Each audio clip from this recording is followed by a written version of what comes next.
Oi, eu sou o Fogs e eu quero falar sobre 3 leituras.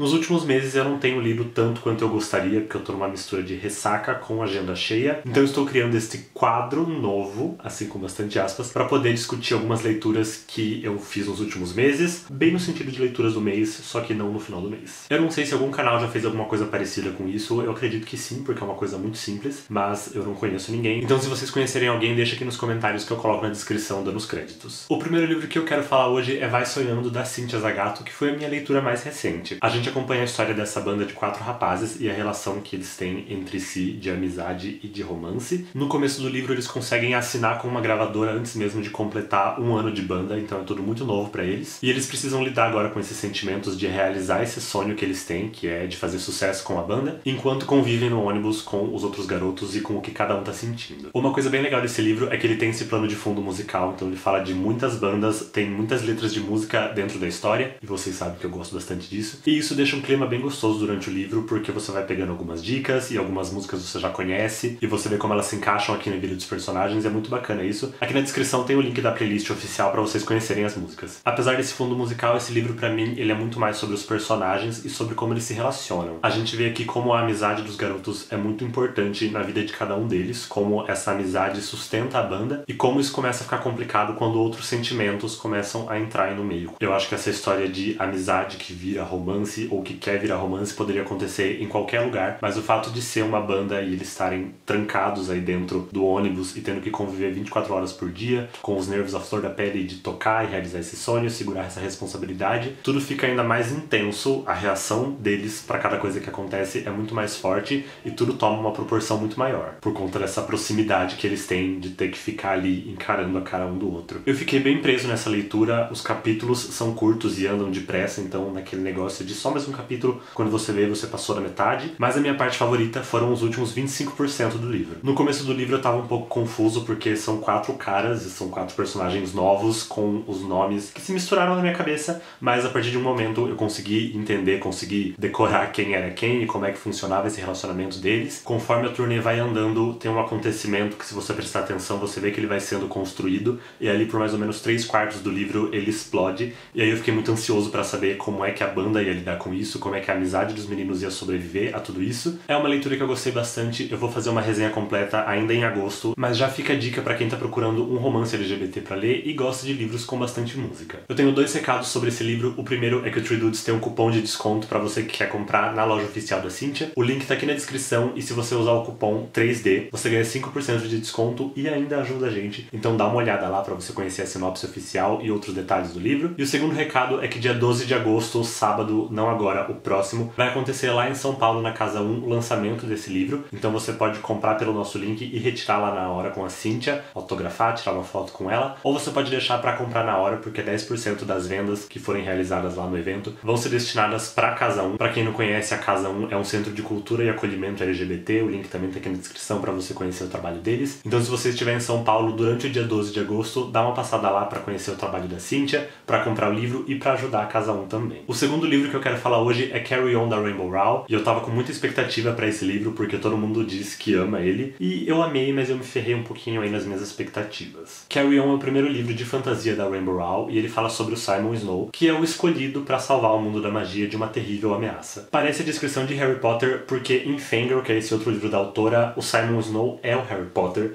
e eu sei que a minha explicação foi confusa, mas o que você precisa saber é que esse livro ele é uma espécie de homenagem, ou paródia de Harry Potter, como você quiser definir. Eu acho que a principal diferença aqui é que tem um romance entre o escolhido e seu pior inimigo, e essa é a melhor coisa do livro. Pra mim, ninguém escreve romance igual a Rainbow consegue escrever. Esse aqui é o 4º livro dela que eu leio, e eu ainda fico bobo como essa mulher consegue escolher as palavras pra encaixar tão bem e pra passar o sentimento de um jeito tão bonito. Eu nem sei explicar o que essa mulher me faz sentir. O que deu errado pra mim nesse livro é que ele é estruturado pra ser o último livro na série Simon Snow, como se essa série existisse de verdade e esse aqui fosse o último ano deles na escola. Só que, obviamente, simplesmente esses outros 7 livros não existem. Eu entendo que seria péssimo se ela chegasse pra gente sem explicar tudo que já aconteceu, mas a primeira metade do livro é ela explicando tudo o que aconteceu nesses 7 anos. No 5º ano, eu e Bess fizemos tal coisa, e no 3º ano aconteceu tal coisa com fulano de tal. E por isso a história aqui do presente, que não são os flashbacks, não anda, porque ela tem que enrolar isso, e acaba ficando chato, porque ela perde muito tempo nisso, porque são 7 fucking anos. Seria ruim se ela não explicasse nada e a gente caísse perdido, mas também eu achei ruim que ela tem que explicar tudo pra gente não ficar perdido. Eu não sei, eu acho que a Rainbow fez o melhor que ela podia fazer com essa ideia aqui de ambientar a gente, mas eu achei que não foi perfeita essa solução. Não sei como é que ela faria de um jeito perfeito. Não sei, não fui eu que criei essa história, mas eu não gostei do jeito que foi. Ou talvez a resposta é porque eu não sou o maior fã de Harry Potter e aí eu não entendi as referências. Talvez tenha sido isso também, fica aí no ar. A questão é que a Rainbow escreve romance como ninguém e eu surtei muito com as cenas que eles têm juntos e também com os outros personagens, com as amigas do Simon, porque ela escreve personagens de um jeito muito legal também. E apesar de eu não ter gostado dessas coisas que eu falei, eu gostei bastante desse livro e por mim existiriam mais 7 livros de Simon e Bess juntos. Eu fico tentando fazer um ranking de livros da Rainbow, quais são os meus favoritos, e eu não consigo escolher. Eu achei que esse aqui seria meu favorito, mas não foi. Depois que eu ler anexos, eu atualizo vocês de como é que tá esse ranking. A terceira leitura que eu quero comentar com vocês é Everything, Everything, ou Tudo e Todas as Coisas, da Nicola Yoon. Eu peguei emprestado da Teresa pra tentar ler antes do filme estrear, lá em maio, mas eu me atrasei, como sempre. Eu não consegui ver nos cinemas e eu não vi até hoje o filme. Paciência, eu vou esperar o Netflix. Nesse livro a gente acompanha a história da Maddie. Quando ela era criança, ela foi diagnosticada com uma doença em que ela é praticamente alérgica a tudo e todas as coisas. Então ela viveu a vida inteira trancada dentro da casa dela. Mas aí que uma nova família se muda pra casa do lado dela e ela começa a ver pela janela aí um garoto que tem a idade dela e que é muito gato. E eles começam a conversar pela janela e por e-mail e tentam se relacionar. Quando esse livro saiu aqui no ano passado, eu não fiquei tão interessado em ler porque eu achava que era só mais um romance YA qualquer e eu não tava nessa vibe. Mas muita gente começou a ler do ano passado pra cá, eu acho que é por conta do anúncio do filme. E muita gente falou que tava gostando desse livro e do outro livro dela, que é O Sol Também é uma Estrela. E aí eu resolvi dar uma chance, porque se os amigos estão falando que é bom, a gente confia. E eu achei uma história muito legal, foi uma leitura gostosa, mas ela não ganhou o meu coração do jeito que eu queria que ela ganhasse. Uma coisa que eu não posso negar nesse livro, que eu preciso elogiar, é a escrita, é a poesia que a Nicola Yoon consegue colocar nas palavras dela. Essa mulher escreveu esse livro de uma forma tão bonita, tão leve, uma simplicidade que não é simples porque ela simplesmente colocou 2 palavras lá. Parece que ela escolheu cada palavra de um jeito muito especial. Eu não sei nem explicar, mas esse livro é muito poético, ele é muito bonito. Tanto que quando eu terminei ele virou o meu livro com mais marcações. Eu fiz 25 marcações de frases, porque tudo que essa mulher colocava nesse livro era bonito e deveria virar um pôster assim na minha parede. Apesar disso, eu não gostei muito da história e dos rumos que a história toma. Eu meio que adivinhei o final. Eu não gosto de falar isso porque o livro não é só o final, né? Tem o livro inteiro antes de chegar no final. Mas enquanto eu lia, eu falava, só faltava ser isso aqui. E aí no final era aquilo ali e eu fiquei, tá. E eu achei também o final com alguns problemas. O último plot twist que ela coloca ali, eu achei que